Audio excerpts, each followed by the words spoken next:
hey, it's me, Dave from before. Dave Hill from Show Business. Dave Hill, sitting here in my crime-riddled office for another episode of the Crime Blotter, America's best true crime podcast? Yeah, I'd say so. Why not? Anyway, the Crime Blotter, for the uninitiated, is a podcast wherein I take a look at some of America's so-called lesser crimes, which just so happen to have taken place in northeastern Ohio, where I'm from. Are they lesser crimes? I tend to think not. Anyway, we've got what is known in police circles, legal circles, criminal circles, as some real doozies today. That's right, I said doozies. Before we go any further, I do want to thank my Patreon subscribers. If you'd like to subscribe to my Patreon, you can do so right there. I'm remembering what side it's on, right there. Please subscribe. Also, subscribe to this YouTube channel if you're watching on YouTube. Why not? Come on. Don't enrage me. Let's get into it. I have, I think these are the scariest crimes yet. I'm just going to come out and say it. Let me know what you think. Here's the headline. I'm going to take a sip of coffee because this is too... Oh, God. Woman starts fight with another woman at fitness club just because she was tired of seeing her there. You heard me. Woman starts fight with another woman at fitness club just because she was tired of seeing her there. This is from the Lyndhurst Police Blotter. Wait, Lyndhurst? Isn't that basically right next to University Heights where you grew up, Dave? Basically, I think it is. I'm not sure. But yeah, it's all in that same area. Lyndhurst, crime town, hell town. This much we know. I mean, according to this story, Lyndhurst, you think... I remember growing up in University Heights, we thought all the kids in Lyndhurst were soft. Well, boy, we couldn't have been more wrong if this is the kind of town it is. Assault, Cedar Road. Cedar Road? What? That's basically... I mean, I grew up right by Cedar Road. This is nuts. At 1:55 p.m., April 17th, that's like less than a week ago. And it's also, hello, in the middle of the day. Officers were called to Esporta Fitness. That's all one word. Esporta Fitness. That's the second word. I don't know why it says all one word. It's not. 25145 Cedar Road at Legacy Village. Legacy Village, Dave, isn't that the shopping center right not far from your house where you met friends weirdly at Bar Louie one time? Yeah, it is actually. Anyway, they go to the Sport of Fitness, where it was reported that two women were fighting in the women's locker room. Okay, I'm a gentleman and I'm mature, so I'm not going to say this sounds sexy in any way. Just going to keep reading. Police arrested the woman who began the fight, a 30-year-old Cleveland Heights resident. She was charged with assault and was issued a criminal trespass warning. Okay, what, is she not a member? The other woman is, I guess, as the greatest legal mind talking on this podcast right now, you think I would know what criminal trespass was. I mean, can you do that if you're a member of the gym? Let's read on. That's all we can do. That's all we can do. The other woman is a 33-year-old from Bedford Heights. My big question is, why are either of them driving this far to go to the gym? I mean, kind of a 10-minute drive for both of them, but still, why? The stated reason for the attack was that the Cleveland Heights woman was annoyed at seeing the other woman during every visit she made to a sport of fitness. Okay. The report did not indicate if the women previously knew each other. The Bedford Heights woman was not charged or issued a criminal trespass warning. Well, she didn't do any. Well, she was attacked. I like that. She's like, hey, why are you always at the gym? I'm at the gym. I'm going to attack you. I mean, I don't want to, don't mishear me. I'm not saying this is like, oh, I like her moxie or her joie de vivre. But I guess I love her sense of self. her sense of self that's just like, I keep seeing this lady. I'm not going to say, hi, I'm Joan. I'm going to attack her instead. It's a choice. It's a choice. She made a choice, and now she's got criminal charges. Will she be able to go back to that gym? Probably not. I don't know. I don't know how the gym world works, which is a weird thing to say considering how ripped I am. I get that. Anyway, I'm going to say this is an open case because I just don't have all the answers yet. I really don't. Would I like the answers? You're damn right I would. Keep going. Next case. Sometimes when you gotta go, you go the wrong way. This is from the Pepper Pike police blotter. Pepper Pike, idyllic little hamlet. Again, very close to where I grew up in University Heights. When the Wrongway driver, So headline, sometimes you gotta go, you go the wrong way, okay, blah, blah, blah.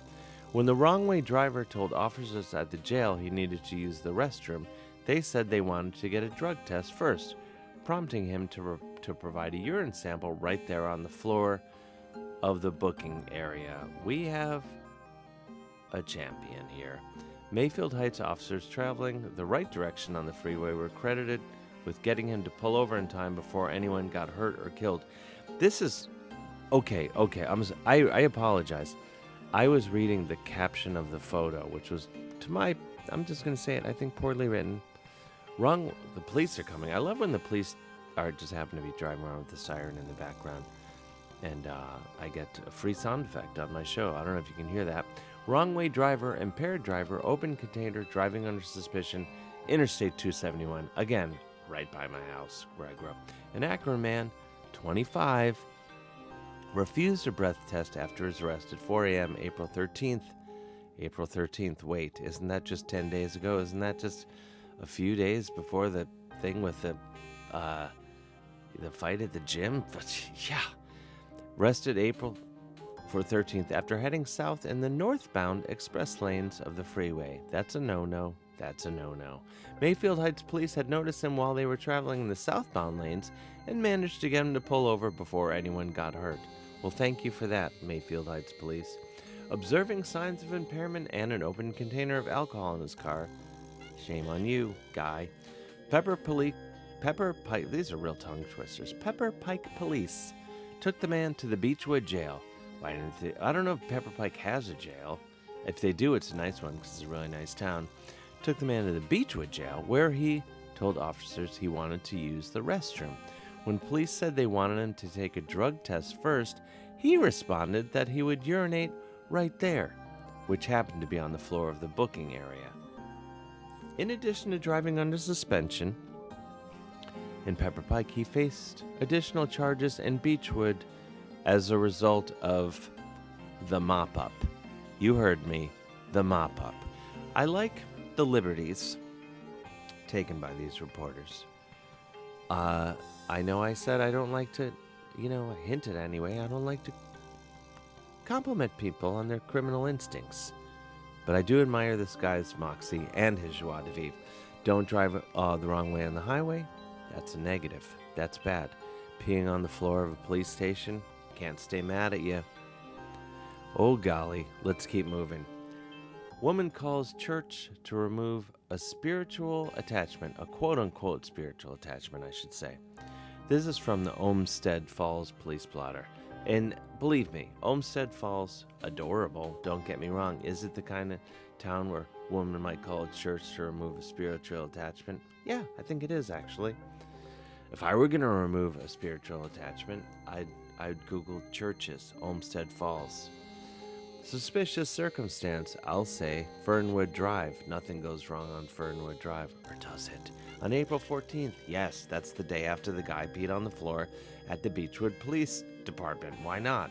A woman called 911 to report that she has encountered a quote-unquote spiritual attachment that she needs to have removed.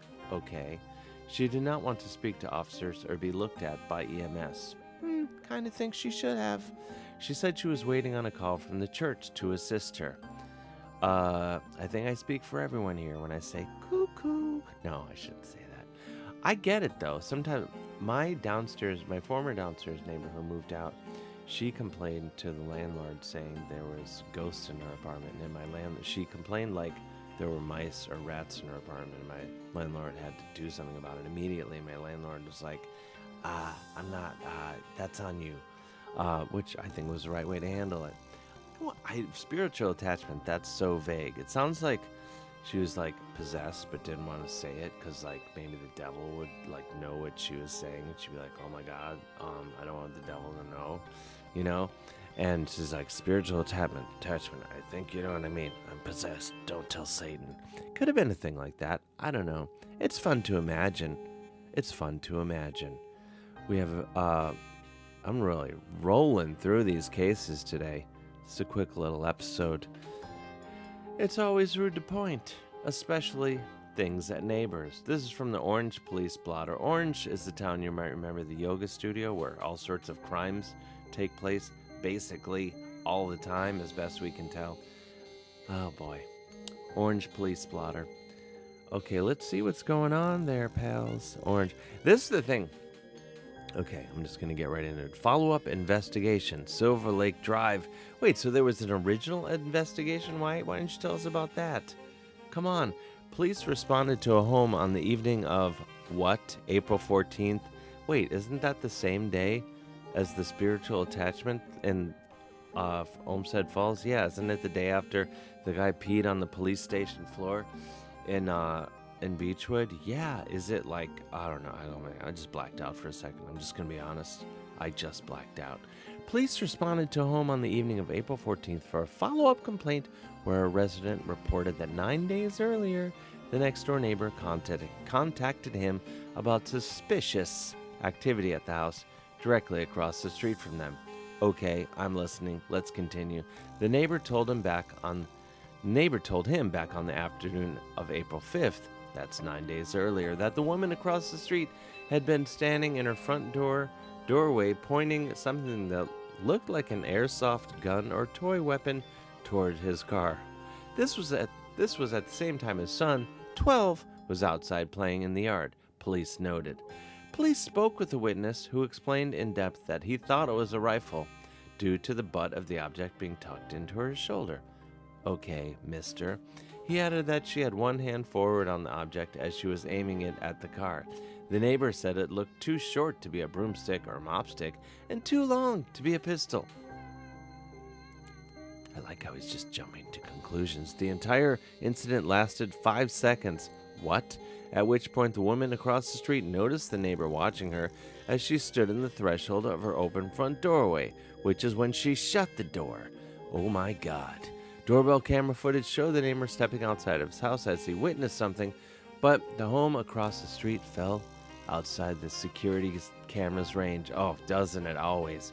It's like a ghost hunter show. The cameras are never on when the ghosts are around.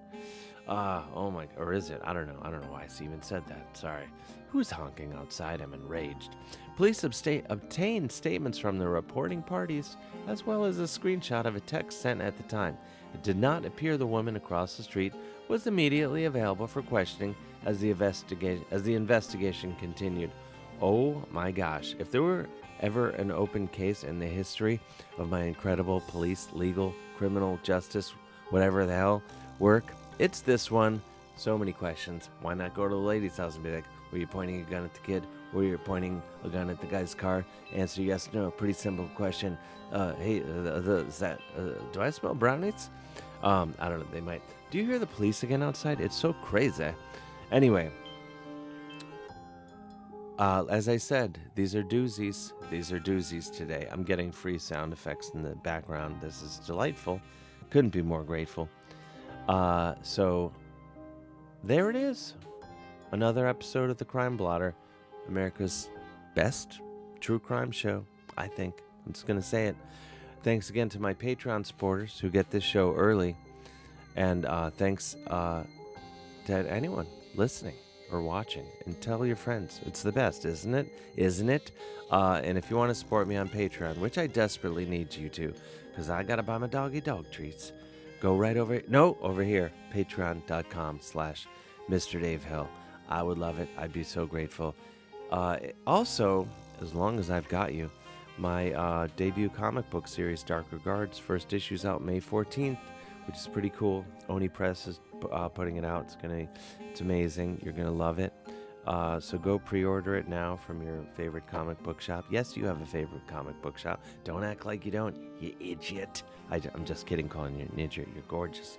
Anyway, this has been the Crime Blotter. Until next time, watch your backs, watch your rooftops, and most of all, be careful.